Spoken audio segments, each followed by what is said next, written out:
আসসালামু আলাইকুম and welcome back to my channel. কেমন আছেন সবাই? আশা করছি সবাই যেখান থেকে ভিডিওটি দেখছেন সবাই আলহামদুলিল্লাহ অনেক ভালো আছেন।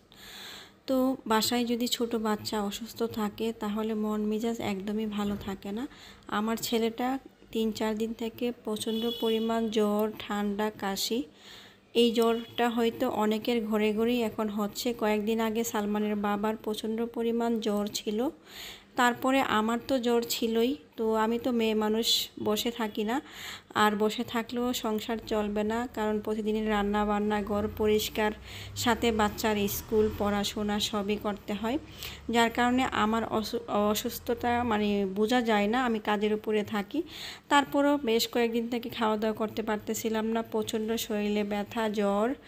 তো আমার একটু কমার পরেই কিন্তু সালমানের আবার শুরু হয়ে গিয়েছে। সালমানের 4 দিন থেকে প্রচণ্ড পরিমাণ জ্বর, 3 দিন থেকে স্কুলে যেতে পারছে না।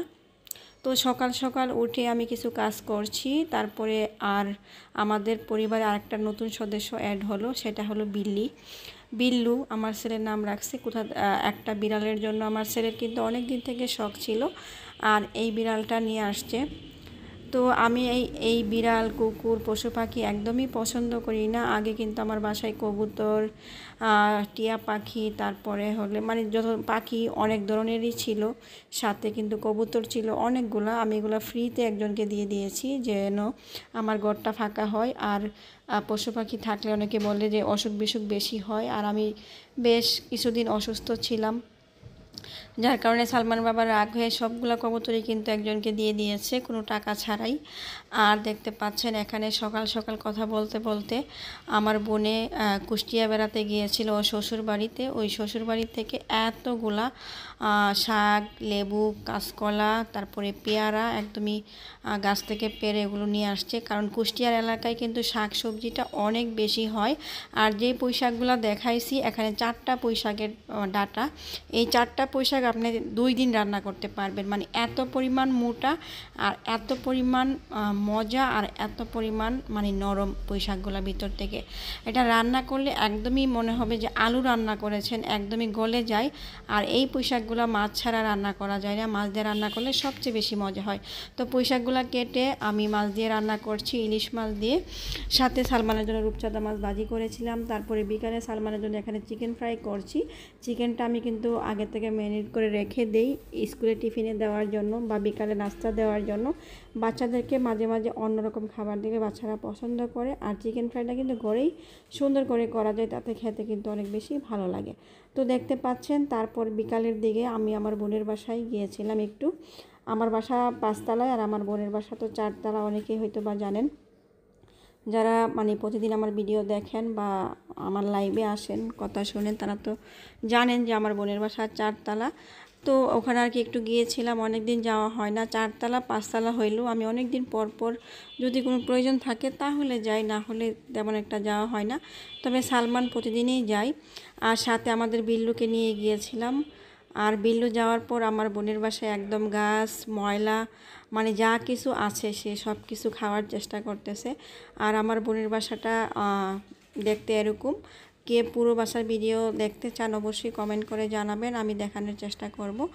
আর আমি ওদের সোফায় যে একটু শুয়েছিলাম, শুয়ে টিভি দেখছিলাম, আর এই শোয়ার থেকে এই ভিডিওটা করলাম, কারণ আমার শরীরটা তেমন একটা ভালো যাচ্ছে না। তো সব কিছু মিলে জিলে ওদের সোফায় শুয়ে আমি আর কি দূর থেকে ভিডিওটা করছি, যার কারণে পুরো বাসার ভিডিও আমি করতে পারলাম না। আর এই যে সালমান আর রুহান বসে বসে দুষ্টুমি করতেছে, সাথে আমাদের বিল্লি কিন্তু আছে। আর ওর নাম বিল্লি না, বিল্লু, আমি বারবার বিল্লি বলে ফেলি। এই যে দেখতে পাচ্ছেন সোফার উপরে উঠে লাফাচ্ছে। আমি একটু ভয়ই পাচ্ছিলাম, কারণ এই সোফা আর ডাইনিং টেবিলটা আর এখানে যে সেন্টার টেবিল আছে, এইগুলো কিন্তু আমার বোনরা চায়না থেকে আনাইছে। আর কয়েকদিন আগে ঈদের পরে আনানো হয়েছে। তো আমি ভাবতেছিলাম বিড়ালটা যদি নখের খামচি দিয়ে সোফাগুলো কেটে ফেললে তাহলে তো সমস্যা হয়ে যাবে, কারণ এগুলো একদমই লেদারের, চামড়ার। তো যদি ছিঁড়ে ফেলে তাহলে তো সমস্যা। তো এই ভয়ে আর কি ছিলাম অনেকক্ষণ। আর ওই বাসায় যাওয়ার পর এত দুষ্টুমি করতেছিল। এই বিড়ালটা হলো লোকজনের কাছে থাকতে অনেক পছন্দ করে, ওর একা একা থাকতে ভালো লাগে না। আর যেখানে আমরা বসে গল্প করব বা টিভি দেখব, তো ওই জায়গায় আর কি হামলা করে। আর আজকে জ্বর সালমানের 4 দিন হয়েছে। তো তো জ্বর একটু কমের দিকেই আছে, তবে শরীরটা অনেক দুর্বল হয়ে গিয়েছে, খাওয়া দাওয়া করতে পারে না।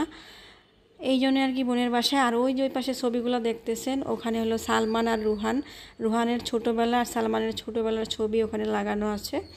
তারপরে এই যে দেখতে পাচ্ছেন এখানে আমি চিজ দিয়ে চিকেন পাস্তা যেটাকে বলে, ওইটা সালমানের খুবই পছন্দের খাবার। যেহেতু জ্বর আসছে, কোনো খাবারই খেতে পারে না, আর ভাতটা তো খেতেই পারতেছে না। তো ভাবতেছি ওর পছন্দের যত ধরনের খাবার আছে, মানে ও পছন্দ করে, সেগুলো আর কি রান্না করার চেষ্টা করতেছি, এই আর কি। তো এখানে পাস্তাটা আমি বাসায় এইভাবে রান্না করি।